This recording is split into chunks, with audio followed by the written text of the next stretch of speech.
తిరుమలకు సంబంధించినటువంటి వ్యవహారాల్లో రోజుకు ఒక అంశం బయటకు వస్తుంది. ఈరోజు నిన్న మనం చూసాం పట్టు వస్త్రాల పేరుతోటి పాలిస్టర్కి సంబంధించినటువంటి వస్త్రాలు వచ్చినటువంటి పరిస్థితి. సో ఇవన్నీ చూస్తుంటే ఏంటి అసలు ఈ గోవిందుని సన్నిధులు, ఈ గోల్మాల వ్యవహారాలు ఏంటి? అసలు దేవుడు అంటే భయం లేదా, భక్తి లేదా? ఇది అక్రమాలు లేకపోతే కుంభకోణాల అనే విషయాన్ని పక్కన పెడితే ఎంతో మంది భక్తుల విశ్వాసానికి సంబంధించినటువంటి అంశం. మరి ఇవన్నీ కూడా పరిగణలో తీసుకుంటే ఎలా చూడొచ్చంటారు సార్? రాజుగారు నమస్తే. వంశీ గారికి, చిన్నపరెడ్డి గారికి, జనసేన ప్రతినిధితో పాటు ప్రైమ్ 9 వీక్షకులకు కూడా నమస్కారం. ఈ రోజున ప్రపంచవ్యాప్తంగా కోట్లాది మంది భక్తులు ఉన్నటువంటి వెంకటేశ్వర స్వామికి సంబంధించినటువంటి తిరుమల తిరుపతి దేవస్థానంలో వెలుగు చూస్తున్నటువంటి కుంభకోణాలు ఒక్కొక్కటిగా బయటకు వస్తున్నాయి. వీటిని చూస్తే అంటే భక్తుల మనోభావాలు దెబ్బతినేటువంటి విధంగా భక్తులు ఎంతో నమ్మకంతో శ్రీవారి ఆలయాన్ని సందర్శించుకోవటం, అక్కడ ముడుపులు సమర్పించుకోవటం, ఆయన ఆపద మొక్కుల వాడు అని నమ్మటం, ఇవన్నిటి మీద భక్తులందరూ కోట్లాది మంది భక్తులు నిరంతరంగా సందర్శించుకుంటారు. కానీ జరుగుతున్నటువంటి పరిణామాలను చూస్తే ఖచ్చితంగా భక్తుల యొక్క గుండె కకావికలం అయ్యేటువంటి పరిస్థితి అయితే మాత్రం కనపడుతుంది. మరి ఎందుకు ఈ పరిస్థితి ఇలా తయారవుతుంది? అన్నిట్లో అవినీతికి కాదేది అనర్హం అన్నట్టుగా అన్నిట్లో అవినీతి ఈ రోజున కనపడుతున్నటువంటి పరిస్థితి ఉంది. దీనికి కారణాలు ఏంటి? దీన్ని పరిశీలించి పరిశోధించి ఈ విధమైనటువంటి అవినీతికి సంబంధించినటువంటి అంశాలని పోకట్టు వేళ్లతో అక్కడ పెగిలించాలి. భవిష్యత్తులో ఇలాంటి ఘటనలు జరగకుండా చూడాల్సినటువంటి బాధ్యత ప్రభుత్వాల మీద ఉంటుంది. పాలక మండలిని కూడా ప్రక్షాళన చేయాల్సినటువంటి అవసరం కూడా ఉంటుంది. అసలు పాలక మండలికి సంబంధించినటువంటి వ్యవహారమే అంటే పాలక మండలిలో రాజకీయ నేతల యొక్క ప్రమేయము, రాజకీయ పార్టీలు అంటే అధికారంలో ఉండేటువంటి పార్టీ ఏ పార్టీ అయితే ఆ పార్టీ రాజకీయ పునరావాస కేంద్రంగా ఈ రోజున టీటీడీ పాలక మండలిని మార్చినటువంటి నేపథ్యంలోనే ఈ కుంభకోణాలు జరుగుతున్నాయి అనేటువంటి స్పష్టంగా అర్థమవుతుంది.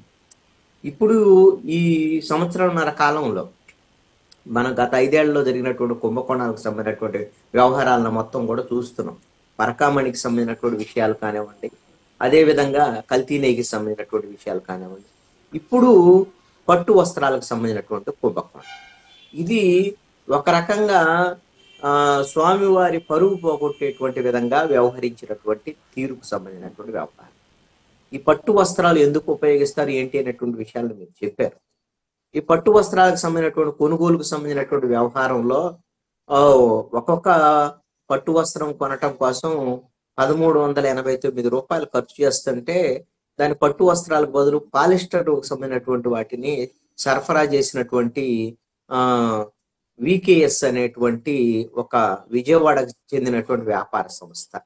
ఈ వ్యాపార సంస్థ మరి పట్టు వస్త్రాలకు బదులు పాలిస్టర్ వస్త్రాలని అంటగట్టేసి సుమారుగా ఈ మొత్తం 5 ఏళ్లలో గత 2019 నుంచి 24 వరకు ఒక 90 కోట్ల రూపాయల వరకు కుంభకోణాలకు పాల్పడింది. ఒక సంవత్సరానికి 20 కోట్ల రూపాయల చొప్పున సుమారుగా ఈ పట్టు వస్త్రాలను కొనుగోలు చేసేటువంటి విధానం కొనసాగుతున్నటువంటి పరిస్థితి ఉంది. అయితే విజిలెన్స్ ఎన్ఫోర్స్మెంట్ పరిశీలనకు సంబంధించినటువంటి అంశాన్ని కనుక చూస్తే 2015 నుంచి 2025 వరకు ఈ సంస్థే సరఫరా చేసింది. మరి ఈ సంస్థ సరఫరా చేసినటువంటి 2015 నుంచి 19 వరకు అప్పుడు వస్త్రాలు ఎలా ఉన్నాయి, 2019 నుంచి ఇప్పుడు వరకు 2024 వరకు మరి అప్పుడు వస్త్రాల యొక్క నాణ్యత పరిస్థితి ఏమిటి అనేటువంటి అంశాల మీద విజిలెన్స్ ఎన్ఫోర్స్మెంట్ పరిశీలన జరిపినటువంటి పరిస్థితి ఉంది. 2019 నుంచి 24 వరకు జరిగినటువంటి ఈ పాలిస్టర్ వస్త్రాల సరఫరాకు సంబంధించినటువంటి విషయంలో ఒక 90 కోట్ల రూపాయల వరకు కుంభకోణానికి జరిగి ఉండొచ్చు అనేటువంటి దాని మీద ఏకంగా టీటీడీ చైర్మన్ గా ఉన్నటువంటి పిఆర్ నాయుడే తన సోషల్ మీడియా వేదికగా ఆయన కూడా ఆందోళన వ్యక్తం చేసినటువంటి పరిస్థితి కూడా ఉంది. దీంతో పవన్ కళ్యాణ్ ఇక్కడ ఒకటి సార్ కృష్ణాంజనేయులు గారు సార్ ఇక్కడ ఏంటంటే పవన్ ఇప్పుడు మనం చూస్తూ ఉన్నాం చెప్పండి. ఎస్పెషల్లీ టీటీడీకి సంబంధించి నాణ్యత పరమైనటువంటి అంశాలు అనేది ఇక్కడ చాలా ఇంపార్టెంట్. ఏ వస్తువు కొనుగోలు చేసినా సరే నాణ్యత కోసం అంతర్గతమైనటువంటి నాణ్యతా ప్రమాణాలు చూసేటటువంటి నియంత్రణ విభాగం అనేది ఒకటి ఉంటుంది. మరి వీళ్ళు ఎందుకు పట్టించుకోవట్లేదు అంటే నిజంగా ఇది ఒక రాజకీయ పునరావాస కేంద్రంగా మారడం, అలాగే రాజకీయ పెత్తనాలు ఎక్కువ కావడం వల్ల అధికారులు కూడా ఏ చర్యలు తీసుకోలేకపోతున్నారు. ఏమై ఉండొచ్చు అంటారు? అంటే ఒక వ్యవస్థీకృతంగా జరుగుతూ ఉన్నటువంటి ఇలాంటి కుట్రలను ఎందుకు అధికారులు ఛేదించలేకపోతున్నారు? దీని వెనక ఏం కారణం అయి ఉండొచ్చు అంటారు సార్? రాజు గారు, దీంట్లో పర్చేజింగ్ కమిటీ ఉంటుంది. అదే విధంగా మొత్తము దాని నాణ్యతని పరిశీలించి దాన్ని అంచనా వేసేటువంటి ఒక కమిటీ కూడా ఉంటుంది. విజిలెన్స్ కు సంబంధించినటువంటి నిరంతర నిఘా కూడా ఉంటుంది. కానీ అయినా సరే కుంభకోణాలు జరుగుతాయి. కారణం ఏంటి అని అంటే, ఎవరైతే ఈ విధమైనటువంటి నిఘా వ్యవస్థ ఉండాలో అలాంటి నిఘా వ్యవస్థలో ఉండేటువంటి అధికారులు, ఉద్యోగులు, వాళ్ళతో ఈ విధమైనటువంటి అక్రమ మార్కులు వీళ్ళందరూ కలిసి కుమ్మక్క అవుతున్నటువంటి నేపథ్యంలోనే ఈ విధమైనటువంటి అవినీతి అక్రమాలు చోటు చేసుకుంటున్నాయి. ఇప్పుడు తలా పాపం తెలా పిడికిన అన్నట్టుగా అందరూ కలిసి చేస్తున్నటువంటి కుంభకోణాల కిందే ఉంటది. మీరు ఎప్పుడైతే ఒక భక్తులైతే నమ్మకంతో వస్తున్నారు, కానీ దీన్ని ఈ విధమైనటువంటి తిరుమల తిరుపతి దేవస్థానం యొక్క అక్కడ ఉండేటువంటి భక్తికి సంబంధించినటువంటి అంశాలని, అక్కడ ఉండేటువంటి మొత్తము నాణ్యతా ప్రమాణాలను వీటిని కాపాడాల్సినటువంటి బాధ్యత ఉన్నటువంటి పాలక మండలి, అదేవిధంగా ఉద్యోగులు, అధికారులు, వీళ్ళకి ఒక విశ్వాసం లేకపోవటం, వీళ్ళకు భయం లేకపోవటం, స్వామివారి మీద భయం లేకపోవటం, వీటితో ఇష్టారాజ్యంగా చేస్తున్నటువంటి పరిస్థితి కనపడుతుంది. ఇక్కడ మీరు గమనిస్తే పరకామణికి సంబంధించినటువంటి కేసు సంబంధించినటువంటి వ్యవహారం వచ్చినప్పుడు మాజీ ముఖ్యమంత్రి జగన్మోహన్ రెడ్డి ఏమన్నాడు?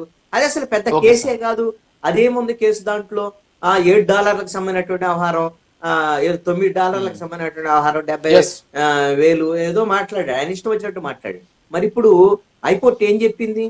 ఇది చాలా సీరియస్ గా తీసుకోవాల్సినటువంటి వ్యవహారం, రవికుమార్ మీద కేసు నమోదు చేయండి, మళ్ళీ ఎఫ్ఐఆర్ కట్టండి, అతను అరెస్ట్ చేయండి, అతని ఆస్తులకు సంబంధించినటువంటి వ్యవహారం మొత్తం కూడా మళ్ళీ దర్యాప్తు జరపండి, సిఐడిగా అతని ఏసీబీగా దర్యాప్తు జరపండి అని. అంటే నేను ఎందుకు ఈ ఉదాహరణ చెప్పాను అంటే, పాలక మండలి లేకపోతే ప్రభుత్వాలకు సంబంధించినటువంటి వ్యవహారంలో దీని మీద శ్రద్ధ లేకపోవటం అనేటువంటిది గత ప్రభుత్వంలో జగన్మోహన్ రెడ్డి యొక్క వ్యవహార శైలి, అదే విధంగా అప్పుడు పాలక మండలిలో ఉండేటువంటి వైవి సుబ్బారెడ్డి, కరుణాకర్ రెడ్డి వాళ్ళ యొక్క వ్యవహార శైలి ఎలా ఉంది అంటే దానికి ఇది ఒక నిదర్శనంగా ఉన్నటువంటి పరిస్థితి ఉంది. అందుకోసమనే అనేకమైనటువంటి కుంభకోణాలు ఇప్పుడు లడ్డూ ప్రసాదంలో కల్తీ నెయ్యికి సంబంధించి ఇవన్నీ కూడా మీరు ఒక్క అంశాన్ని గమనించండి. మిగతా చోట్ల ఎక్కడైనా సరే నాణ్యతా ప్రమాణాలకు సంబంధించినటువంటి వ్యవహారంలో అది తినుబండారాలైనా లేకపోతే వస్త్రాలైనా లేకపోతే ఇంకొకటి వినియోగించే వస్తువులైనా వాటిలో నాణ్యతా ప్రమాణాలు కొరబడితే కొంత ఇబ్బంది తలెత్తొచ్చేమో, కానీ ఇక్కడ టీటీడీకి సంబంధించినటువంటి వ్యవహారంలో నాణ్యతా ప్రమాణాలు గిన కొరబడితే ఇక్కడ భక్తుల మనోభావాలకు సంబంధించినటువంటి అంశం, భక్తుల నమ్మకానికి సంబంధించినటువంటి మనోభావాలు దెబ్బతింటే అలాంటి పరిస్థితి గిన ఉంటే ఈ రోజున అక్కడ ప్రభుత్వాలు గాని పాలక మండలి గాని ఈ కుంభకోణాలకు పాల్పడి భక్తుల యొక్క మనోభావాలు దెబ్బతీసేటువంటి విధంగా దురుద్దేశపూర్వకంగా వ్యవహరించింది అనటంలో సందేహం. ఓకే.